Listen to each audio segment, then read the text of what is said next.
based and campy as hell. But also, we are going to get a little bit of just in general, really solid gameplay with Pawnmaster, who has been a stalwart in Jersey for quite some time now, ever since after the dark days of Wi-Fi, certainly. But Infernape coming in and sort of invading, doing a lot of good work with this Diddy Kong and making it through losers quarterfinals after taking out Pizza Ant by a score of 2-1, and Pawnmaster doing the same by taking out Tio 2-0. And here they meet in losers semis as we go to game number 1 here at PS2. And the stakes could not be more clear, Ritual. Winner goes on, loser goes home. Big. Only one may stand, Stu. Like you mentioned before, we're playing Highlander at this point. In the meantime, though, it's gonna be Muna trying to find the forward smash. Not gonna be enough to close the stock yet, and he's gonna need every inch of help as he can, because even though he's in a favorable position here against Pawnmaster's Young Link, this matchup can be so awkward because Young Link has such good tools to control the space Diddy Kong wants to occupy. Yeah, it's strange, right? Because you have the boomerang, you have the fire arrows, and oh my goodness, you have what a follow-up tool that you have in that down air. That, again, the hitbox just lingers forever, but perhaps the great equalizer. You're sitting at 142%. Of course, I can confirm into up smash center stage. We are evened up at 2 stocks apiece, and we are going just a mile a minute here, Ritual. We're going, but what speeds up, Stu must slow down. Muna trying to create some space before finding the fair. Tries to get a combo, but great DI mix from Pawnmaster to get the mix up, find his way out of dodge, get the reversal, and now it's an advantage state of his own. Even still has to reset the neutral, doesn't find the continued advantage state, gets a continuation here, but with the platform, isn't going to find too much more. Great positional awareness from Infernape there to stem the bleeding. Yeah, and you got to appreciate what you've seen from Infernape thus far. Even though Pawnmaster has been doing very good, was able to catch the landing there with the banana. So well done on the banana placement. But again, this is something that you get to have for free every single time. Perhaps just a little something to make Pawnmaster think. And it is going to blow up in Pawnmaster's face quite literally, as you're going to get a 2-stock-to-1 advantage now for Infernape. But we have seen Pawnmaster is able to make these comebacks and has done so before. In fact, was able to do that at against Sinister in that game number 1. That was the last game that we saw Pawnmaster win on stream before Sinister made that comeback. 1 stock each now as Pawnmaster taking the stock against Infernape, and all of a sudden this is just a little bit more interesting. Dude, and that Young Link movement there about to end that last stock, the beavers to the way bounce, that was disgusting. Like, you saw Pawnmaster move in that fixed box so well to avoid the banana, to avoid the Diddy Kong crossing him up 7 ways to Sunday, to not only find the stock, but keep the advantage state going. Right now, Infernape can't find a way back down, and 2 center stage, he's still stuck in the corner, doesn't have banana on his terms, and now not at all has to avoid this onslaught. And 1 misstep, 1 over aggression, that banana is going to catch your landing and say sayonara to game 1. Could be doing so sooner rather than later. However, Infernape rushing back in, catching the forward smash, and not able to DI is Pawnmaster. Infernape snatching game number 1 out of the hands of Young Link. Hey, listen, and Diddy Kong is so good, right, at grabbing onto things, whether it's off that down throw, whether it's off the monkey flip. Hey, why not just hold on to that game 1 while you're at it? And that moment might have been the clutch, utilizing that stick, right, to control the barrels after you've been hit, after they pulled off you, to slide them all the way around in the world and right back down for the stock, then coming in with the forward smash after the fact. The scrappy play here is unlike what we saw from Infernape earlier in this top 8, but that playstyle adjustment is exactly what you need against Young Link. It's something that I feel like you can appreciate no matter what game that you play. Perhaps, Melee or Rivals, which you can also play at Afterburner, which we were talking about. Start.gg/Afterburner. But going into game number 2, look, I'm here for the cheap plugs. What can I say? But goodness gracious, if Pawnmaster ain't looking for a cheap kill or two on this Diddy, I don't really know what else the game plan would be, because you have to utilize some bomb setups. You have to utilize certainly that dare on platform like we saw in game number 1, but something needs to change. Ritual, what would you think that is? Stu, I'd like to see even more B button get pressed from Pawnstar, but specifically this one. I want to see more of these fire arrows. Where have these fire arrows been? I understand and why you would be going away. I understand the flexibility of angles, things like boomerang and bomb, fine, but the fire arrow is your main combo starter. It does so much damage, and we just really haven't been seeing it to force the jumps out yet. Like how you called him Pawnstar, and Infernape said, best I can do is an up smash, Chief. But Pawnmaster is able to get a trade somehow. Got a little bit of value out of that at the very least. 2 stocks each now for the Diddy and Young Link. And going to just go ahead and throw out the up B in neutral. As you do, you're a Link. That's just what you do at least 5 times a game. At least if you are my older brother. Hello, Price. That's just a few memories of playing Melee in my mom's basement. Just kind of came right back to me. Apologies for that. And Pawnmaster is going to try to make some memories of his own, certainly at the expense of Infernape, because sitting in losers finals is Sinister, the person that put Pawnmaster into loser side to begin with. Yeah, but if you want that rematch, right, it's no easy feat. You're down a game and fighting to even up this. Yeah, he's in Brooklyn. Yes, you have a lead. Oh, you're talking about. Oh, but every chance you get to.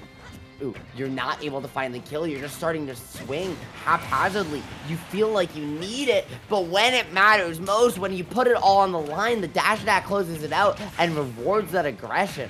It might work out well for Pawnmaster in this game, but I worry about how finding those rewards for those quick stocks swinging like that is going to affect him over the course of a longer set. You know, my brother, I am going to be going to my brother's wedding in less than a month. Perhaps I can get the rematch in Melee as well, since you're talking about that.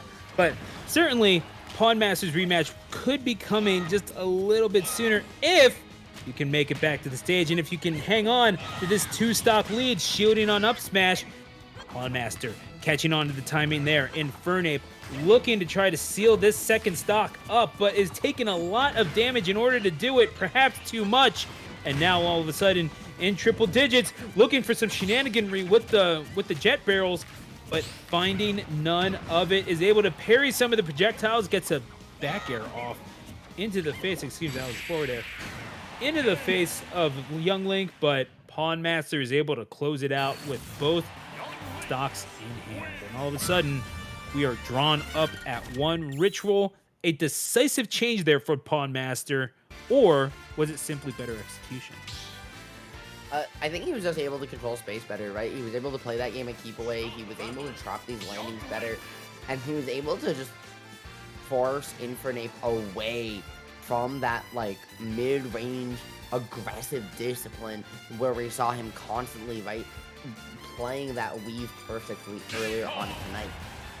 Without his ability to do that, he suddenly started to break down. He started to getting a little bit more over aggressive, and Pawnmaster capitalized. I know I called him Pawnstar earlier, but that's because he's playing like a star right now. This man is on fire. Yeah, and we also did see him involved in some absolutely filthy trades. So yeah, I could definitely see where the correlation would be. But as we go to small battlefield for game number 3.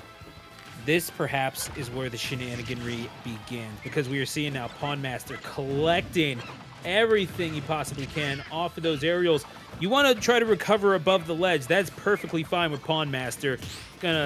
You're gonna have to pay that tax if you want to cross the bridge. So it's as you do in Jersey. That's just how it is, or when you leave, really. But the tolls only go one way. I'm sorry. I know we've had the discussion, Kelvin, but they only charge you to go out of Jersey for a reason. Not a real place. Look, as a Philadelphian, I am required to make these jokes to him. But what I can say is that they have created some fine Smash players, and Pawnmaster, an example of it with the falling back air, is going to get it 3 stocks to 2. But Stu, without his ability to reset to the stage, without his ability to find an advantage state, it might not matter that much because he's in that deep red himself. However, able to find a way to reset, intercepts the barrels with a second arrow, and suddenly this man is cooking. The fire arrows have come online, and so has the heat he's bringing, because Stu, there is no escape from this maze for Infernape right now. Yeah, this is a rough way to go about it, and maybe this is the way to do it if you are Pawnmaster, right? You just turn this into a bullet hell. You're not playing Smash anymore, you're basically playing Super R-Type with a chimpanzee. And now you're going to be flying on through. You have projectiles to deal with it yourself, but also it's your recovery weapon. So really, how wise is that at the end of the day? And really, how much can you rely on that, given that you have shown it at least twice? Infernape eventually is able to weave his way through and get that up smash. But yeah, again, the Westchester native is going to have to do just a little bit more work if you're going to make something happen. That was a beautiful little pick-me-up there, right? You saw him go for the down tilt, try and find the stock, but he actually picked up the banana, and because of that, just wasn't able to find the confirm. Had to find the scramble after the fact, and even though he did so, that little extra work caused him to lose the position he wanted to hold, and because of that, Pawnmaster was able to come back down with the individual platform, take it away, and take the stock in turn. So now Infernape, looking to find counterpick advantage, is down a full stock, back against the wall here for the set he wants to play. Hey, Pawnmaster trying to seal this one away. Definitely a rough go of it. Is going to get the standing up B.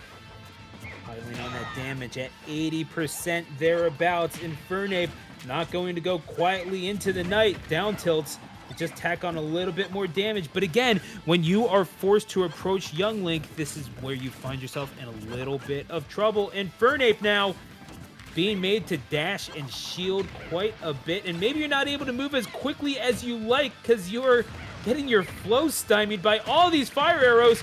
But you throw out that back air, you're able to get just a little bit more into the face of Young Link, and all of a sudden, this game is significantly slowed down, Ritual, but you're still on the receiving end of too much of this. You're down to full stock. What can you do if you're Infernape? The answer is not nearly enough. Goes just above ledge, and Pawnmaster is able to pick that up. Two games to one victory for the Young Link as Sinister awaits in Losers Final. Listen, Stu, you asked what he could do next.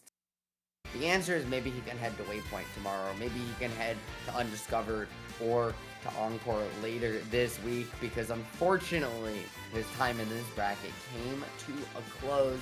Pawnmaster getting the run back. He lost 2-1 to Sinister, Stu, as you mentioned earlier, in winner semis. Now in losers finals, one of them is going to make their way back to Delta Force. And that is going to be, I mean, look, no shortage of intrigue in this particular bracket, right? Because you have a whole lot of, you've got a whole lot of promise in this Diddy. But Pawnmaster just asking too many questions at this particular time for this guy to have to deal with.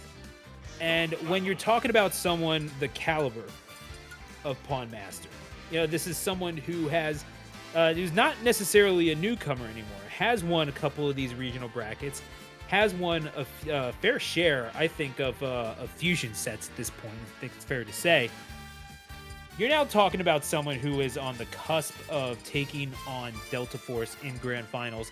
If you can get revenge on Sinister, someone who beat you 2-1 in the winner's semifinal set, you know pretty much what went wrong. It was a set that you more or less were able to control in terms of the pacing, in terms of what you were wanting to implement in play, but the results did not go your way because of just the heavy damage output and the maximization, the optimization of the combos that